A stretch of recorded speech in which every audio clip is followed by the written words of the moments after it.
I created a Tinder profile for my lonely mother, but regretted it when I saw who was messaging her. Story of the day. My mom gave up everything to raise me. After my dad bailed, she was always there for me. The only one. All I wanted was to do something nice for her. So, I figured it wasn't too late for her to find love on a dating app. But Lord, what I definitely didn't expect was finding out who she was going on a date with. Chapter 1.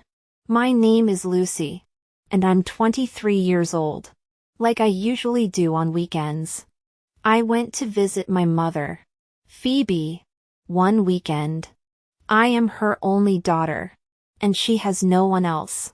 My father left the family when I was very young, and since then, my mother has always been alone.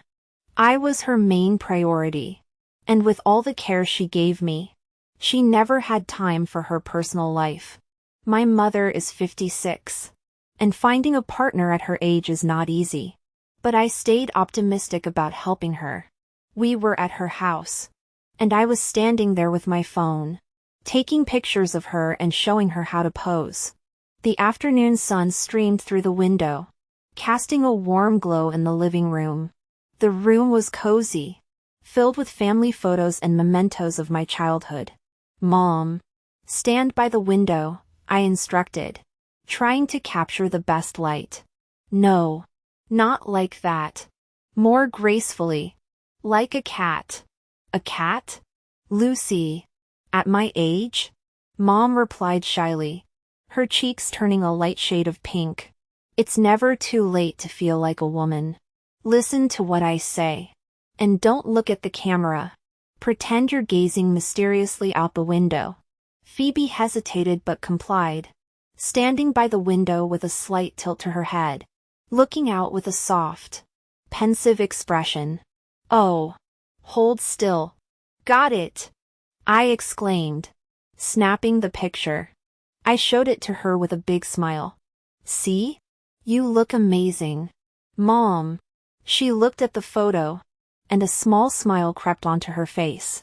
You think so? Absolutely. This is perfect for your Tinder profile, I said, editing the photo a bit before uploading it. Sweetheart, are you sure this is a good idea? I'm not young anymore, who would want me there? She trailed off, doubt evident in her voice. Mom, don't say that about yourself. Life doesn't end at 50. Love knows no age, I said firmly, looking into her eyes to emphasize my words. You deserve to find happiness too. Together, we worked on adding a description for her profile. We laughed as we brainstormed the right words to describe her warm heart. Love for gardening, and passion for cooking. How about this? Loving mother and avid gardener looking for someone to share laughs and good meals with. Believes love is timeless and life is full of surprises. What do you think? I asked. Phoebe chuckled softly. It sounds lovely. Lucy. Thank you for doing this for me. Of course. Mom. You deserve to find someone special, I said, giving her a hug. Now, let me show you how to use the app. After a quick tutorial on swiping left and right, I felt confident that she was ready to dive into the world of online dating. We shared one last laugh over the absurdity of it all before I said goodbye and headed back home, feeling hopeful about what the future might hold for her. The next day, I arrived at the office, and as usual, my workday began with coffee and gossip with my office friend, Natalie. The office kitchen buzzed with early morning chatter as we grabbed our coffees and settled at a table in the corner. The aroma of freshly brewed coffee filled the air, creating a comforting start to the day. Natalie immediately leaned in, her eyes twinkling with excitement. You won't believe this. Lucy. Michael, our boss, has been looking at his phone all day and smiling like a kid. I raised an eyebrow in surprise. Michael? Smiling? What's going on with him? Natalie grinned, her excitement palpable. A woman. I'm sure he has someone. I mean, it's the only explanation. Michael is always so focused on work and never distracted. But today, he's been glued to his phone, smiling like a teenager in love. The thought of Michael, our workaholic boss, being smitten was amusing. We had never seen him with a woman, let alone acting like this. We have to find out who it is, I declared. My curiosity piqued. At that moment, we devised a plan. Natalie approached Michael, carrying a stack of documents. Michael, could you take a look? I can't seem to find last week's report, she said, feigning confusion. Michael sighed, setting his phone aside reluctantly. Natalie, you've worked here for years. Let me see, he replied, taking the documents from her.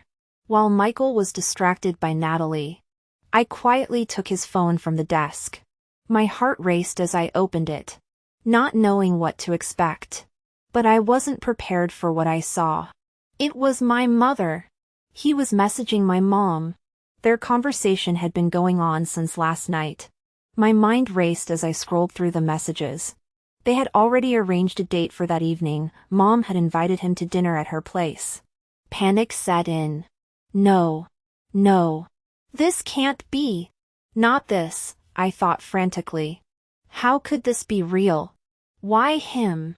Mom? I couldn't imagine how awkward it would be to work with my boss as my future stepfather.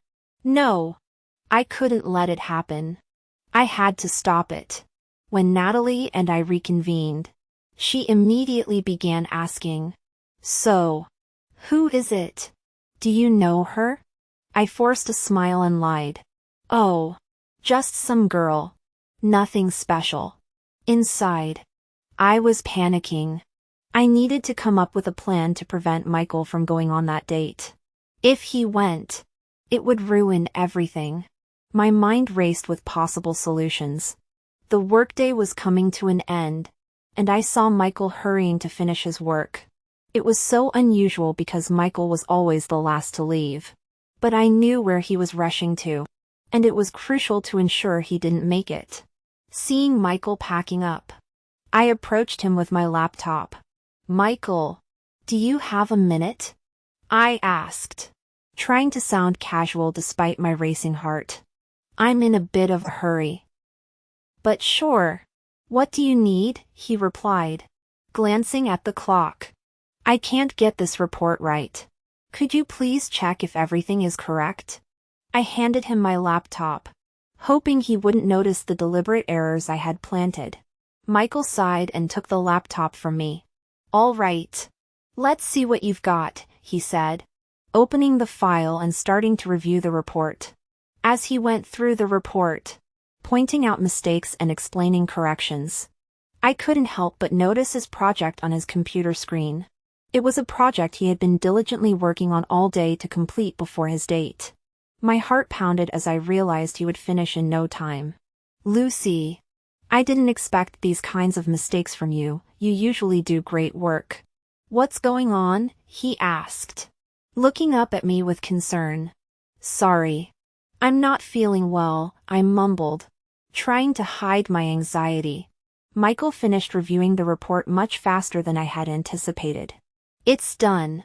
Now, please don't distract me. I need to finish a few things," he said, quickly pushing my laptop aside and reopening his project file. Panic surged through me, fearful he would finish in time. I did something horrible. Next to Michael's laptop was a cup of coffee.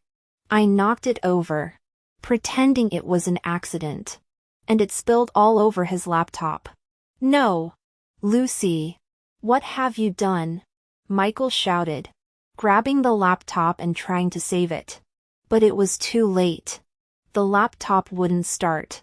"Oh, I'm so sorry," I stammered, guilt washing over me.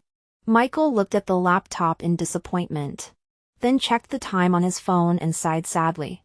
He typed something on his phone and slowly took off his coat, sitting back at his desk. "I'm sorry. I didn't mean to." "It's okay. I'll have to redo the project on another computer." "Don't worry about it," he said, clearly frustrated. I felt terrible until I saw the result of my actions. I hadn't realized what I had done, but it was done, and nothing could change it.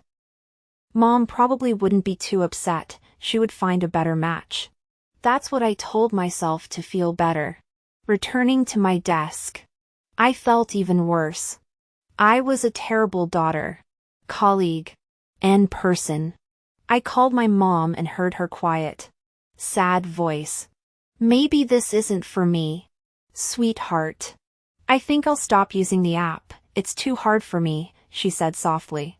Mom. Don't worry. I'll come over tonight, I replied. My heart breaking. I knew I had to fix things. So I went to Michael's office once more. Michael, do you have a minute? I asked, my voice trembling slightly. There is one more thing I want to ask you. I needed to make things right. That evening, I knocked on my mom's door.